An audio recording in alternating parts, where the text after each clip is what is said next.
জরায়ু একজন নারীর শরীরে কি ধরনের অঙ্গ এবং এর কি কাজ আছে? আচ্ছা, খুবই সুন্দর প্রশ্ন। জরায়ু হচ্ছে একটি নারীর প্রধান প্রজনন তন্ত্র। আমাদের নারীদের একটা জরায়ু আছে যেটাকে আমরা ইউটেরাস বলে থাকি। দুপাশে দুটো ওভারি আছে, টিউব আছে। তো এগুলোই হচ্ছে নারীর প্রধান প্রজনন তন্ত্র।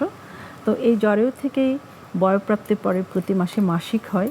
আবার এখানেই আবার একটি বিয়ের পরে তার প্রেগনেন্সি হয়। আমাদের জীবদ্দশায় যেমন একটি নারী এই জ্বরের মাধ্যমে সে প্রেগনেন্সি পায়, ঠিক একইভাবে জ্বরের বিভিন্ন সমস্যার জন্য কিন্তু একটি নারীর মৃত্যু পর্যন্ত হতে পারে। জরায়ুতে কি কি ধরনের সমস্যা হয়ে থাকে এটি যদি বয়স ভেদে একটু আমাদেরকে জানাতেন, যে কোন বয়সে কি ধরনের সমস্যা হয়ে থাকে? একদম কিশোরী বয়সে যদি আমরা বলি, তখন দেখা যায় যে জ্বরের হয়তো কোনো জন্মগত ত্রুটি দেখা যায় যেটা জন্ম থেকে ছিল। তারপরে হচ্ছে দেখা যায় হয়তো মাসিকটাই তার শুরু হয়নি, যেটা প্রথমে শুরু হওয়ার কথা ছিল সেটা শুরু হয়নি, সময় মতো শুরু হয়নি। আর তার কিছুটা পরে তার জরায়ুতে ইনফেকশন হয়, যেটাকে আমরা পেলভিক ইনফ্ল্যামেটরি ডিজিজ বলি।